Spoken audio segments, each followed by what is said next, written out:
What's up everyone? So today I got a brake install for the Hyundai Sonata 2015. The year, the make, the model doesn't matter. The fundamentals of this basic install is going to go across the board for a multitude of vehicles. So keep that in mind when you watch this. It's just not for this application. It's also for other vehicles that are similar as far as how the brake shoes are mounted up. Unless you have performance brakes, some of the German brand vehicles like BMW and stuff like that, they might have a little bit of variation just because they do things a little bit different. They like to be a little bit more complex. Okay, so the first thing you need to do before buying any of this stuff is identifying the problem. Okay, if your brakes are squeaking like really loud, that's because there's an indicator here, which is this, right? That means that your brake shoe here has worn all the way down, and that is now touching the rotor. So this piece, let's go over here, I'll show you. This piece here, that piece is now scraping on this, which is an indication that your brake shoes are used up. Okay, so they're all used up, and that means that you need to replace them. That's what it looks like. So you got this thick of material, and you could use them up all the way from here to here. So this distance, if this was a straight line all the way across, that's how much you could use, okay, before you need to replace them. Hear any squeaking, that's what you need to do. There's also brake dust. If you buy organic brake shoes, you'll get a lot of brake dust in this area, as you can see, okay? And that also will start squeaking. So inspect your brakes before you buy them and replace them. If for whatever reason it's brake dust, they have brake cleaner that you spray in there, it cleans it. But if it's a constant squeak every time you hit the brakes, it's because more than likely you're already worn out the brake shoe. Keep in mind, if you buy ceramic brake pads over organic, they will eat through your rotor a little bit faster. I mean, you don't have to switch your rotors more than likely every time you switch these. It's usually like every 3 times you change your brake pads, you might have to change your rotor, because eventually it'll start wearing. So that's a timeline to kind of gauge your rotor system. Unless you just run your brakes really hard, then these things will warp, okay? I don't recommend any of the hole drilled rotor systems because they crack around the holes. Only the slotted if you want the sportier stuff. The way this gets taken out is typical for a lot of vehicles, unless you have like more of the big brake systems. Then they're a little bit easier to take out because the brake pads usually just slide out once you remove 2 pins. Just because they're more of a quick change system due to their racing brake style. So if you have a Hyundai Sonata, it's a 21 millimeter to remove the lugs, okay? So there you go. If you don't, then you need to figure out what lug socket you need and make sure it fits in there. A lot of the ones with the plastic sheathing might not fit in this hole. All right, so here's the rear. As you can see, it's a lot smaller setup and a lot easier to get to. So if you're gonna perform any brake pad removal and replacement, I do recommend starting with the back first, only because it's a lot easier to see what you're doing and get the concept down before moving to the front. Just everything's smaller and easier to see, especially because there's nothing around here. So you could see everything you need and how to remove it, and it'll actually help you. Okay, so to remove the caliper, there's 4 bolts. There's this bolt, there's one below this, and one below this one. Do not remove these, because all that does is remove this outer bracket here, and that bolts the caliper system. You can remove this, it's just going to be a lot more extra work that doesn't need to be done, okay? So first thing you need to do is take a number 14 millimeter socket and remove this one and the one that's directly below it right here, okay? and that will allow you to remove your brake pads or your whole brake caliper here. Okay, the mounting section of it doesn't need to be removed, so you leave that one in and the one below that in. Okay, so you just take these 2 bolts out, that's it. From there we will pull this straight out. Some of the truck calipers, this piece here kind of goes in line with the bracket here, and so that in that instance you would need to slide it out perfectly because it's angled and they kind of need to be shimmied out. If not, then it's going to be hard to get this out. Okay, so in that instance, if for whatever reason it's too hard for you to pull out, then you could take off this bracket and do it, you know, out here. But since this isn't a truck, it doesn't see as the same braking load, so this isn't incorporated into the shell, so this is really easy to pull out. So once you remove your bolts right here, you need to come up here and see where it's dark right here. That's the lowest part, so you need to inspect this, but that's the low end. If it goes anywhere past that, you need to fill this up. Okay, but since we're replacing the brake shoes, you got to leave this open and put a rag over it. And the reason for that is the brake shoes, when they go down, it uses fluid, which means you got to fill it up. But since we got new brake shoes going in, you're going to press that piston this way. So there's a piston in there, you push it in. When you push it in, the fluid pushes back up. When the fluid pushes back up, it comes up into the reservoir. And since I'm doing all 4, this is going to overflow. Therefore, you need a little rag in that open to allow that to rise back up. Okay, and it also allows you to wiggle this loose because, you know, there's the hydraulic pressure is still kind of keeping this together. Okay, so now we need to pull this out and inspect it. So as I rocked it out, you could see the piston, you can see this releasing, so that sets out like that. Your brake shoes just slide out, just wiggle them straight out this way like that.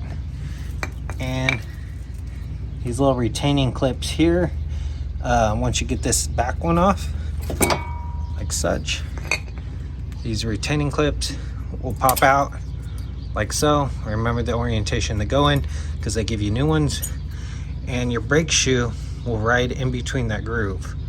So if you look at this little tit right here, it rides in between that section, so just like that. Okay, and then the new one will go in there and pop in right up in there. Okay, so once you get it out, everything's out. You take a C clamp like such, or they actually have a brake press one where it presses a plate up against here and then to these forks, and it separates it like that. And when it does that, it pushes this piston in, and then fluid will come out through the top up there. Okay, because you're pressing the hydraulic back, the hydraulic fluid, and then it goes back into the line. So since I have one of those but it's put away, I'm just gonna use a C-clamp. So you could put a C-clamp like that. If you have a bigger one, you could put a piece of wood across there and then mount this up to it. Make sure you press directly in the center. If not, this piston could cockeye on you and you won't be able to get this nice and flush. Okay, so what I recommend doing is just making sure this is center, squeezing it. Once it squeezes that, it pushes that piston in. Now you can mount your brake shoes. You want to make sure that this is pressed as flush to the surface as you could get it. If not, you're going to have one hell of a time getting your brake shoes on onto the rotor. Once they mount in here, it won't slide over. Okay, so let me press this in.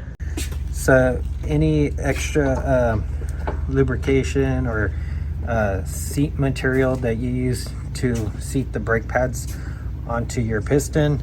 You need to make sure you clean that off. I'm gonna just use a Brillo brush here and basically just knock that off. You could use a razor blade or a putty knife or something, or pull it off by hand. It's all it is like a rubber compound that dampens any chatter between your brake pad and your piston. So as you can see, by pressing this piston flush just on one side, it pushed that fluid all the way up to here. It used to be way down there. So by the time you get to 4, this thing's gonna overflood or overflow, which is why you need, you know, to absorb some of it as it gets up to the top. Okay, so now what we need to do is lubricate everywhere that the brake pad moves and seats. Okay, so I'm gonna just put some lubrication here, here. Make sure you don't get it on the rotor. I'm gonna put it around this ring, around these fingers, and then on the brake pad itself. So on the back side of the brake pad where it makes contact with the surfaces as well. Okay, and then also in these pins where it slides in this bracket right here, I'm gonna lubricate that as well. Okay, and then also at the very ends at which these slide. So lubricate all those moving points. Also, you could pull out these pins here if you want. If these don't move freely, these move pretty smooth. There's grease already in here, but if not, you could pull those out and lubricate those as well, because these need to float back and forth. So keep in mind, on each side, one's gonna have this little sensor here that makes the noise, and then the other side's not gonna have anything. So that's one set. The other set should look the same.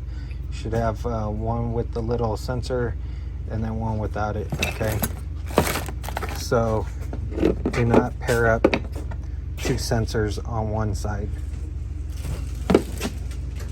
So keep in mind, the harder material brake shoes that you get, so the harder the material is, more than likely they'll squeak on your rotors, only because they're designed for racing. So if you buy racing pads, they're a little bit harder material compound, and the only way they stop squeaking is when they get warmed up, because they got to withstand high temperatures and a lot of braking or constant braking on the pads. So keep that in mind. If you buy racing pads, your car under normal conditions will squeak constantly because of that. Okay, so for this vehicle, the sensor cannot go on the outside because, as you can see, it makes contact with here. So it needs to be on this side. So this brake pad needs to go on this side. So basically what you do is you take this and put it over there.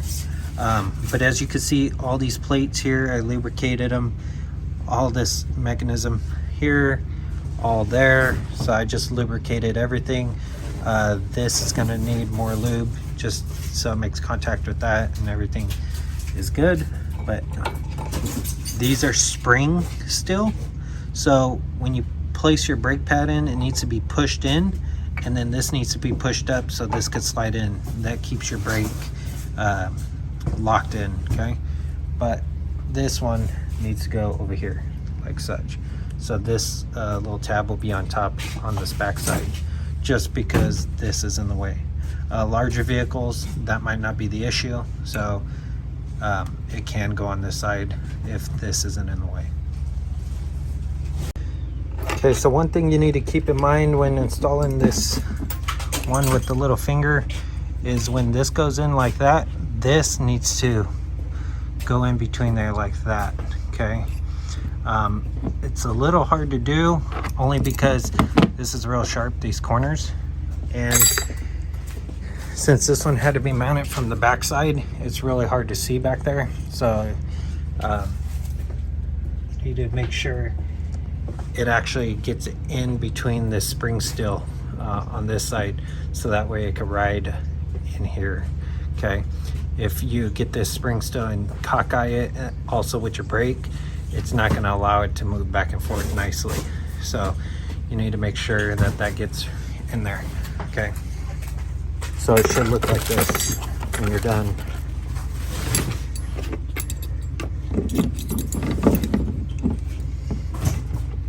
So it should line up just like that. Okay, so if this is mounted to the bottom side of this, it'll look like that. If it's on the top, it'll look like that. Okay, so I had some trouble with the spring area just because it wants to bite down on your pad.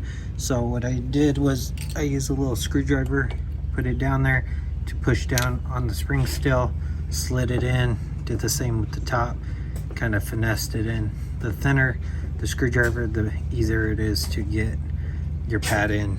But it's because this metal piece right here on the very top wants to grab on all these sharp edges. So something like this will help you kind of finesse it in. So one thing I didn't mention was, if you look at these two shoes, I put this little prong at the very top on this side, okay? Which if I swapped it out for this shoe, it would be at the bottom, okay? So for whatever reason you want it at the bottom, you just swap shoes. If you want it at the top for easier inspection, such as that, you could do that, or you could do it at the bottom. It doesn't really matter. You just reverse shoes. So if I swap this shoe out with this one, it'll be mounted to the bottom. It won't be able to mount to the front though, still, just because this bracket gets in the way and it hits right here. Okay, the other shoe, it would hit at the bottom if it was on this side. Okay, so one thing to note is, as you can see, this pad's pointing down. When you take this and put it over the top, this one, these lines are pointing upward. Okay, so as you can see, they're upward, and that doesn't matter because this one also is pointing the same direction as this pad that looks the same. Okay, so one's going to always point up, one's going to point down, and no matter how you orient this, it's not going to change anything unless you put it backwards, which you can't. So when you turn it around, as you can see, it's still pointing up. So, but they got to be paired opposite. So this one has a tab, this one doesn't. This one is the same as this one, so it's not going to make any difference which pad pairs with which. Okay, just a little note, kind of weird, but it's probably designed that way. Someone that knows more about brake pads could probably elaborate on that, or tell me what I'm doing wrong, because if you put this on this side, this one will be down, but if you put it on this side of the vehicle, now this will be facing up. So I think it's personal preference. Do your own research, but it doesn't matter. That's just a sensor. It's not going to do anything besides tell you that your brake pads are down. Okay, so it's not going to affect the performance. Okay. Okay, so now once you got that on, you reverse the process, assemble it all back together. This slides over the brakes. You bolt that together, make sure you tighten it pretty snug. Then what you need to do is cover this cap. So put this cover back over it. And then, as you can see, this is super loose. So pump your brakes about 5 times, maybe 10. This will squeeze together and it'll compress everything back together, and this will no longer be loose. So let's go do that, and then do it. Then once you're done with this side, go to the other side, do it, and then do all 4 and repeat the process. Okay, so I pumped the brakes 5 times and it's really tight now. Okay, so all that's done. Repeat the process, do it on the other side, and then take your vehicle out and check your brakes. Go slow, make sure they're good. If you do rotors and brakes, you need to take it up to about 40, stop. You need to heat them up to get a transfer of the brake material onto your rotor, and you do that a few times. It's called bedding, and basically what it does is once these get to a certain temperature, it allows the material, your brake rotor, to transfer, or your brake pad to transfer onto your brake rotor, so that way they're more aggressive when they stop. Typically racing vehicles will do that. For your daily driver, it's not necessary. Just make sure your vehicle stops. Everything is bolted together. Your vehicle stops perfectly before you go speeding down the road. Okay, so one thing you need to do is make sure that these are seated perfectly in those notches. So like so. But also, another thing you need to look out for is this piece right here. So this band is kind of hanging a little bit. So I took a screwdriver, put it in there and popped it up. If not, when you rotate this back and forth, it'll just make like a weird zzz noise, okay? And that's because that groove's not super deep for these forks to go in when they pop up. So that plate that you did in conjunction, the spring steel plate in conjunction with your brake pad, just make sure you lift that up, because if not, this back section of it will be rubbing on the top. Eventually it'll probably just wear it out, probably make a groove on it, but to prevent weird noises and you from freaking out, just lift up on that. Same thing for the bottom one, just make sure it gets seated just like that. Okay. All right, so after going over everything, gonna install the back ones just because they gave us the wrong ones. So keep that in mind. Make sure you have enough time in the day to do them all, just because stuff like that arises, okay? But that's going to complete today's video. If you like this video, give it a thumbs up. It's greatly appreciated. If you want to see content like this and other content I'll be posting in the near future, consider subscribing. Until next time, I'll see y'all in the next one. Thanks for watching.